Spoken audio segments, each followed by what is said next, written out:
Hello everybody, Ben Rogers here, the Raptors Digest, reacting to the Toronto Raptors 123-120 win against the Dallas Mavericks. Now, the Dallas Mavericks don't have the top record in the NBA. You know, they're 22-27 in the tough Western Conference, but you know they're a phenomenal team at home, 18-7, and they have a lot of talent on their roster. So this was a very gritty win after our two tough losses our past couple games. And the Toronto Raptors came out, you know, they took a lot of blows from Dallas throughout this one, especially in the third quarter, but we'll get to that later. But the Toronto Raptors executed down the stretch. They made the plays they had to do to win, and it was a very solid win for the team. You know, there's no other way of putting it. We'll start with the main guy, our top player, Kawhi Leonard. 33 points for him tonight.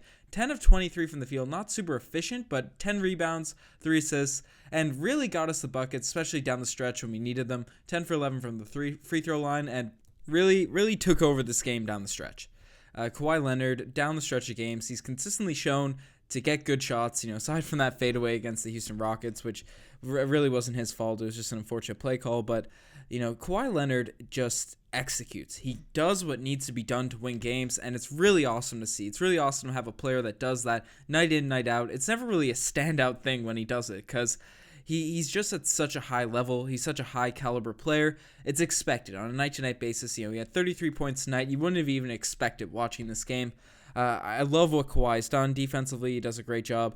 Kawhi Leonard and, you know, the guy that came over in the trade as well, Danny Green, in similar fashion, they execute when it needs to be done. They know how to show up in the biggest of moments, and the Toronto Raptors, they look pretty good the first half. The third quarter, it went completely abysmal, and they started playing catch-up in the fourth, and when the Raptors really needed some buckets, two of those guys showed that they were game ready.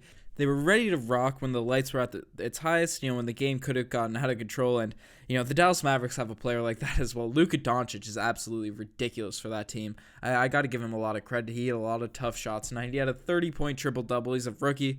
You know, it's going to – I don't see how he doesn't make the All-Star team, because he's been ridiculous all season, and tonight just showed it. But you know, when the other side has a closer like that, you need to match it, especially, and obviously Kawhi Leonard is much more talented, but to have guys execute down the stretch for a team, and the Toronto Raptors had that tonight, so shout out to Kawhi Leonard, Danny Green, really producing down the stretch. That's what we need out of this team.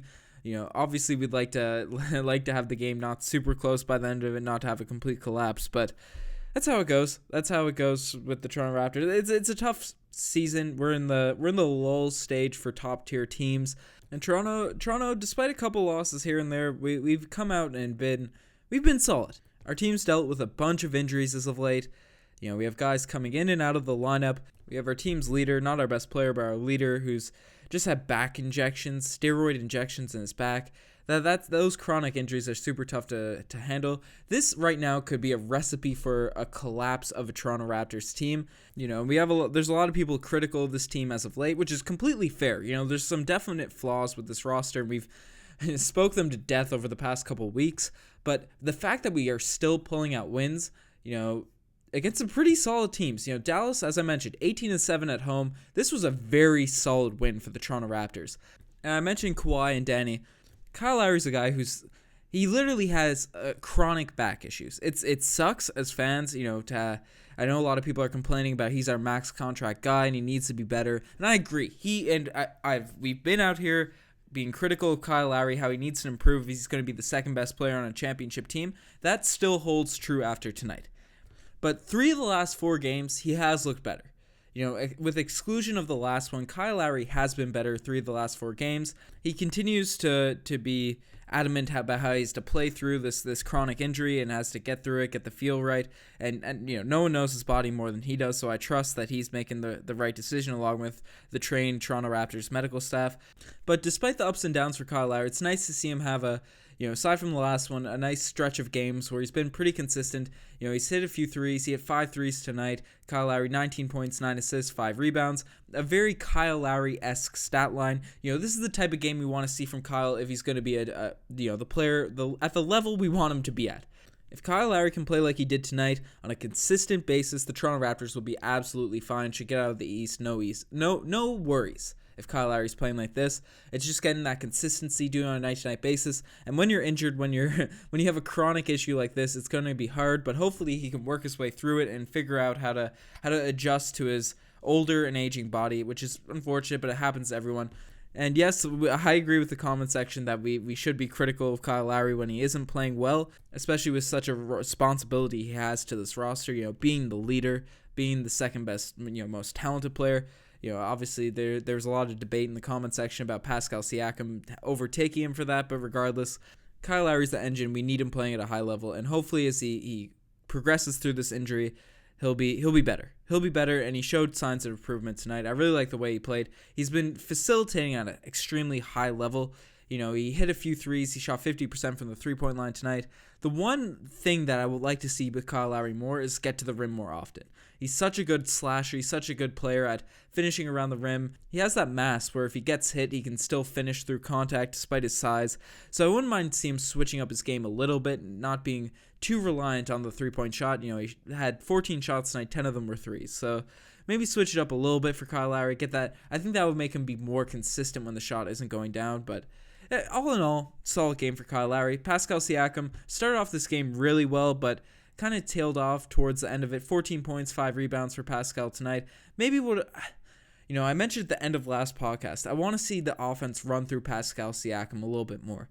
See him have the ball in his hands, because there's stretches of this in the games where he kind of feels lost out there. Not in the sense where he doesn't know what's going on, like Bruno Caboclo-esque sort of play, but the offense is running, and it seems like the ball is not in Pascal's hands. He doesn't get too many touches. He doesn't get too many shots for stretches. And there's a lot of points in this game where Pascal had some smaller guys on him. And when he got the ball, he finished around the rim a few times. Obviously, he missed some shots. Didn't have the greatest field goal percentage tonight and missed a couple threes. 1 for 3 from the three-point line. But I'd like to see the Raptors run more sets where Pascal Siakam has the ball, whether it's an ISO and people are cutting, Kyle Lowry running off screens, Kawhi Leonard running off screens, similar to what they did in San Antonio. And if they're helping on the guys that are cutting on all the off-ball stuff, then Pascal Siakam can really post up, because he's such a phenomenal job. The thing about what makes Pascal so valuable is he's a power forward height. He's a natural power forward body that can dribble the ball. He can handle, he can attack, he's so fast. So give him the opportunity to slash or maybe create something for some off-ball plays. That's something I really think the Raptors should take advantage of. I think Pascal Siakam can run that sort of point forward-esque, not necessarily be the point guard and dribble the ball up the floor, but the Draymond Green sort of role. I think that would be a very interesting thing to see Siakam do, and then we'll see the ball in his hands, and so he could take advantage, because we saw the Dallas Mavericks tonight. They were obviously, they have such a big guy, DeAndre Jordan, in the paint, but the rest of their lineup's pretty small. They have Harrison Barnes, Luka Doncic, Dennis Smith Jr., Wesley Matthews, not bad defenders, but Siakam's got the height advantage, he's got the speed advantage. It's going to be tough for those guys to really stay with Siakam. And, when they throw in Dirk or even Dwight Powell, Max Kleber, I really think the Toronto Raptors should really take advantage of Pascal Siakam on these sorts of lineups. But let me know what you guys think. I know there's some mixed opinions when I brought this up last podcast, so let me know in the comment section below. Pascal, I really like his game. The bench played pretty solid tonight as well. Fred VanVleet came in, 21 minutes, 13.6 assists. Solid game for Fred. Norman Powell continues to do it. He's not getting that much volume. He's not shooting too much. I know he had a couple turnovers, but 9 points on 2 of 3 from the field. Knocked down a 3, knocked down his free throws. Continue to be impressed with what I've seen from Norm. DeLon Wright, after being benched last game, surprisingly, kind of out of nowhere, he came in tonight and really showed why we could have used him against the Houston Rockets. 9 points, had a steal, a block, a rebound, and a few turnovers though for DeLon Wright. I guess he was pressing it a little bit.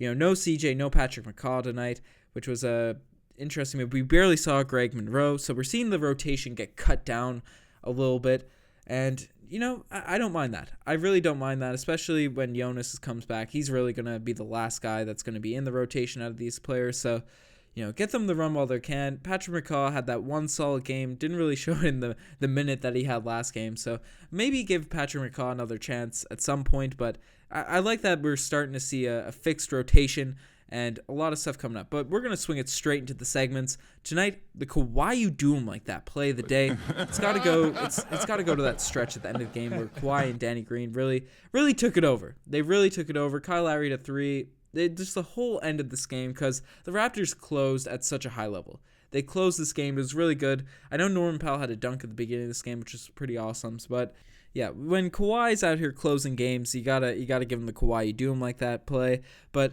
not all plays can be the Kawhi you do him like that play of the day. And some just make you say, oh, geez. And tonight, the OG's play of the day, it's the meme is back. The Toronto Raptors meme is back. The ghost of Bebe Nogueira, he's returned in the body and the blood of Danny Green. Danny Green was at the free throw line, and I'm not sure if you guys remember the infamous meme of Bebe Nogueira pulling down his pants at the free throw line, but Danny Green did something similar tonight, and it was a tribute. Bruno made an NBA roster the other day. Shout out to Bruno Caboclo. He's 2 years from being 2 years away. We made a video over the summer. This is Bruno's breakout season. I called it, whether he was on an NBA roster or not. He had a solid game, but Danny Green, in memory of the Brazilian Raptors, he said Bebe needs some love as well. And, he just pulled down his pants, trying to fix his shorts or whatever while lined up for a free throw shot. So shout out to Danny Green. He's out here remembering Toronto Raptors that he never played with. He's just embracing the team that much. And that's what we like to see out of our new guys. And finally, the infamous, the Damari Carroll Gold Star Award. And unfortunately, we're handing out a couple tonight. And the first one, okay, it's one that I don't want to give out, but OG Anunoby, he played a okay game. It wasn't super impactful. He's not, but the thing about OG, we really want him playing at a higher level. And we've kind of veered away from the OG topics because he's been in and out of the lineup. It's super unfortunate the season he's having under all the circumstances, all the off the court stuff that's been going on.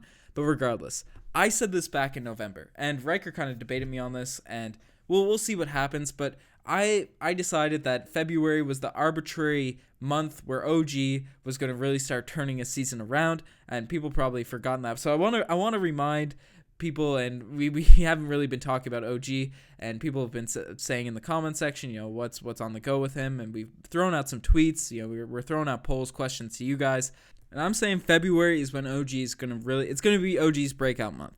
I think he'll really start to maybe not look like the OG we wanted him to come into the season, because obviously he hasn't looked great all season, but I think he'll start to look like a solid NBA contributor again, because he was a starter on our roster last season as a rookie, and he played phenomenal minutes. I think people are undervaluing OG. We're kind of throwing him in trade scenarios willy-nilly with some guys that really aren't that good.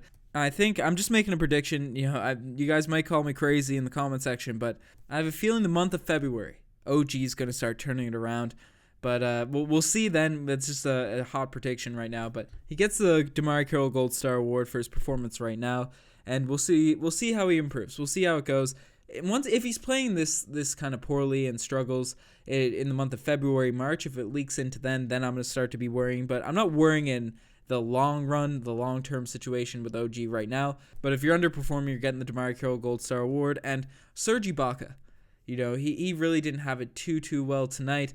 DeAndre Jordan's a really tough matchup for Serge Ibaka, because DeAndre Jordan's a legitimate 5 in this league, and Serge Ibaka is a legitimate, he's a, if you took the league 5, 6, 7 years ago, DeAndre Jordan's a aggressive big man center, and Serge Ibaka's a power forward.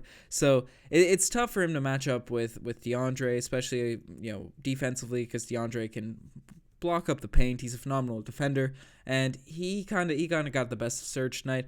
With Jonas still out for such an extended absence with his thumb injury, obviously he can't return faster, but the centers like these, games like this where you're playing against a traditional center, Serge Ibaka really kind of gets exposed, which is, to be 100% fair. He's undersized for a traditional 5 in this league, and that's why we have Jonas and Serge. And unfortunately, Greg Monroe really has shown that he can't be out there. He can't be a productive, quality defensive player. He can't be a net positive, as of late at least, for the Toronto Raptors. So we're waiting for Jonas. We're waiting for JV to return. He's looking fly on the sidelines with his suits, but Serge Ibaka is struggling against certain matchups, and JV would be especially helpful on nights when you're playing against DeAndre Jordan. Anyways, I've rambled on long enough. I'm sorry. There's a lot of stuff that happened in this game. Luka Doncic was ridiculous for the Mavs. They have a solid roster, but I'm sure I've missed a few things. I watched this game a few hours ago now. I'm recording it super late. Never got a chance to podcast till right now. It's like 1:30. So I apologize if I missed a few things. If I missed some things, let me know in the comment section below. And yeah, you guys are the best for making it this far. Check out the Twitter, the Instagram, all that cool stuff. The comment of the day will be back next game. As I mentioned, I'm recording this super late. Wasn't able to grab a comment of the day. Regardless, really appreciate you guys checking out the pods after every listen. I'm signing out. Cheers.